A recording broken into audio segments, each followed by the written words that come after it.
Hello friends, today is my 31st presentation on the subject of developing dashboard or MIS for the real estate industry.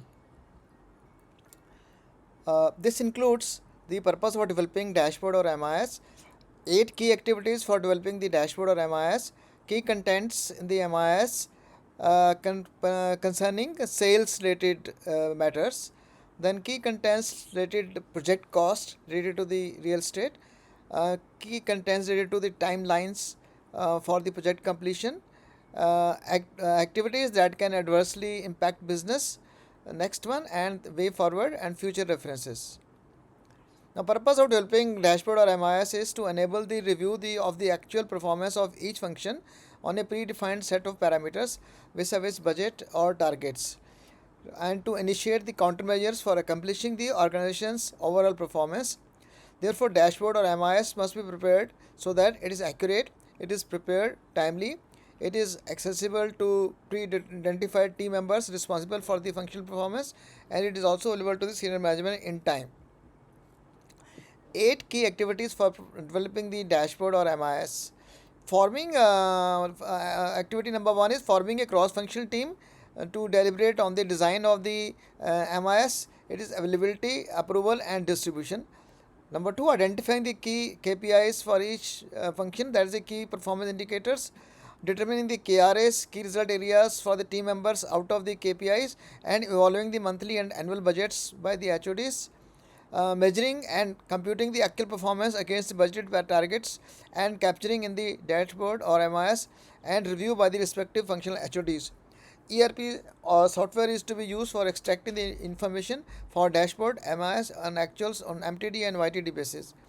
Reviewing of variance analysis of the populated dashboard MIS by CO or MDs along with the interfacing HODs. Evolving and sharing of the countermeasures by the HODs of the respective function, making minutes of the meetings of the and circulating them to HODs and personnel identified in the minutes of the meeting for implementation action, and reviewing of the periodic progress of the improvement actions taken by the HODs of the respective function.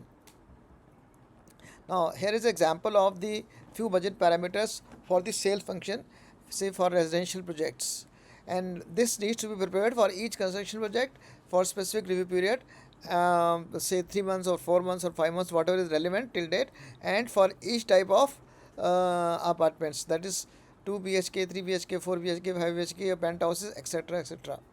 Now performance parameters in this table, the first column indicates what are the important parameters on which this review is to be done. Second column is the unit of measurement. Third one is the budget for the month and actual for the month when this review is being done. And next two columns are budget for the year to date and actual year to date. Supposing we are reviewing the month of say June. So this here in the budget MTD will be for the month of June, actual will be for the June, and budget for the YTD will be April plus May plus June. Budget, and actual YTD will be April plus May plus June. Now the first line, for example, indicates sale of units to the direct customers numbers, sale of units to the channel partners and other institutional customers, etc. Numbers, value of the sales rupees into CR crores, net selling price of the super area which was budgeted and actual, discounted below the approval price, what is the percentage discount given, that will also be monitored. Sales promotion activities expenses rupees into CR, channel partner commission, which is very important parameter, permanent manpower in the sales function and marketing function, and marketing overheads, and so on and so forth. So you can add many more parameters as deemed appropriate and important for the sales function.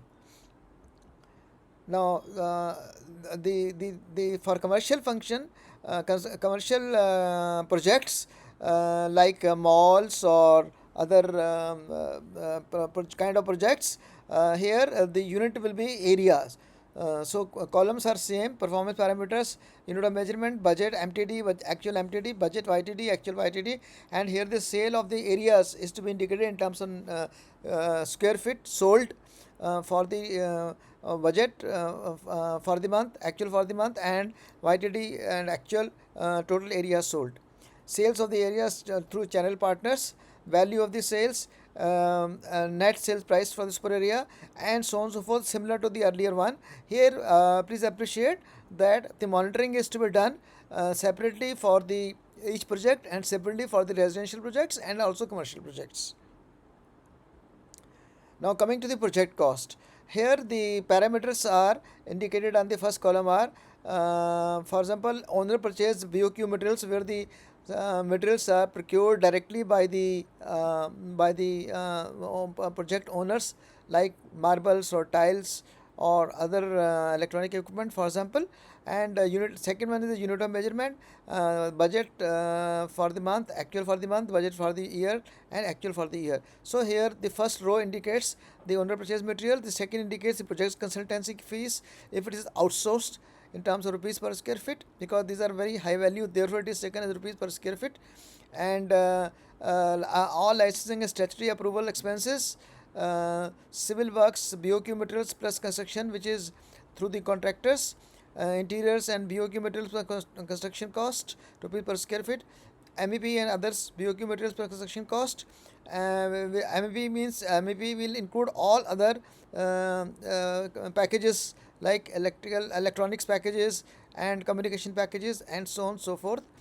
Project management fees, which is also a major component, it is rupees per square feet. Now here per square feet must be very well clearly defined that it is the overall saleable area which is to be charged. Continuing, so next one is the direct construction variable cost. For example, the cost for the mock-up units, or the cost for direct travels, direct quality assurance testing, etc., rupees per square feet. Project financing cost, this may be part component, not the entire project, therefore it is taken as rupees per CR. It is to be monitored on MTD basis, actual basis, and YTD basis and actual YTD basis. Project completion and occupation certificate related costs, which are taken as rupees into lakhs. Project overheads like power, office, non-project manpower, security, food, maintenance, etc. Maybe insurance could also be included in this. So total rupees into CR, total cost is to be taken and budgeted and actual to be compared.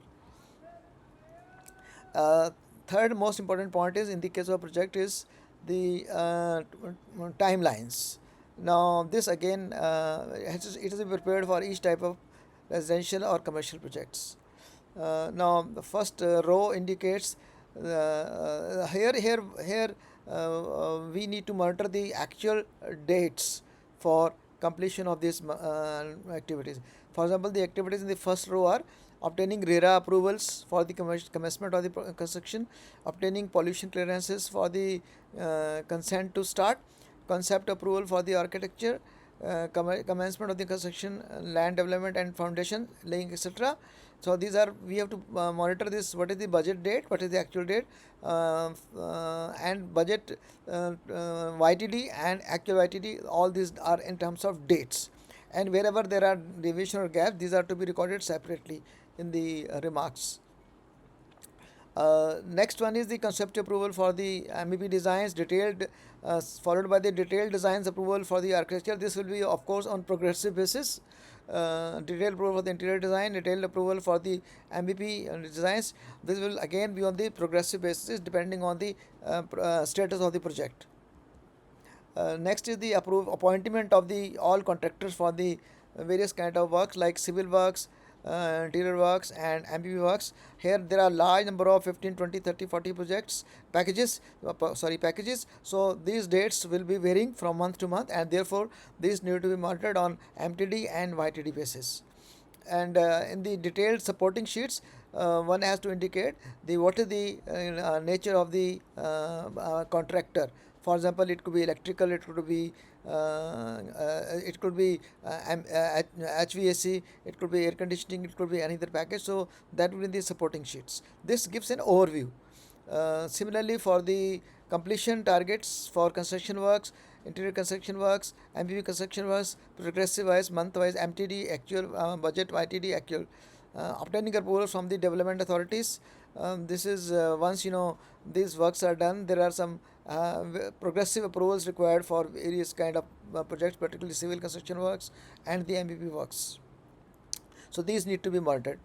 Next one is the targeted project construction completion.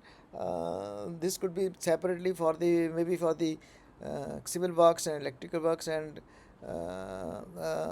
interior designing works, but one has to also indicate here the complete completion of the project before it can be given for occupation certification.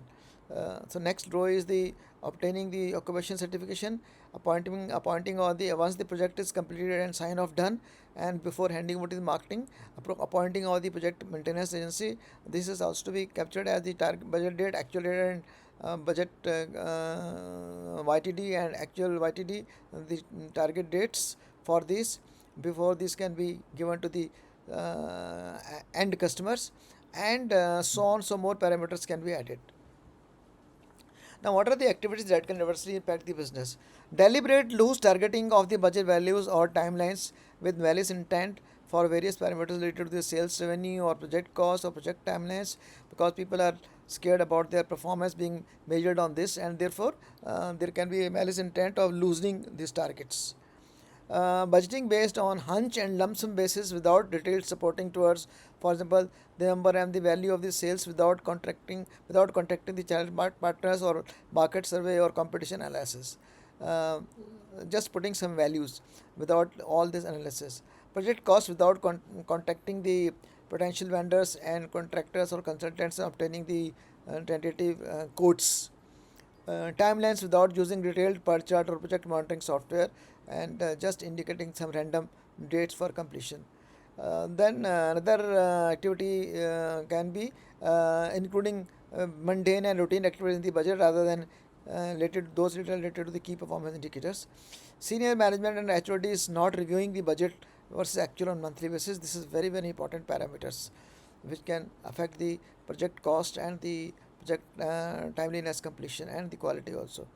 And then populating the budget and the actual values inaccurately with malice intent and without support from the ERP software input data and actual completion based on the site situation. So just randomly putting some date that project has been completed, but actually it is still in the WIP. Now, way forward. The above presentation is primarily for the conceptual understanding of the budgeting process. The number of parameters for the budget can be altered or at the absolute discretion of the organization. The budgeting will need to be done separately for each of the 13 functions besides 3 functions included in this presentation, where that means function like materials, function like contracts, function like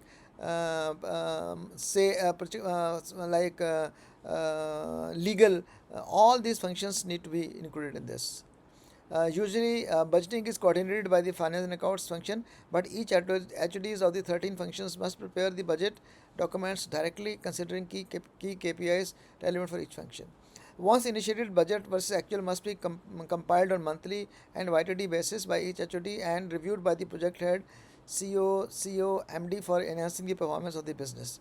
Budget versus actual YTD performance data can serve as a very useful tool by the management for reviewing the resource requirement, including the financial, technical, manpower, and project monitoring software, for managing the bottlenecks on a timely basis by the each HOD, annual appraisal of the HODs and of the supporting teams, and completing the projects on time and profitably.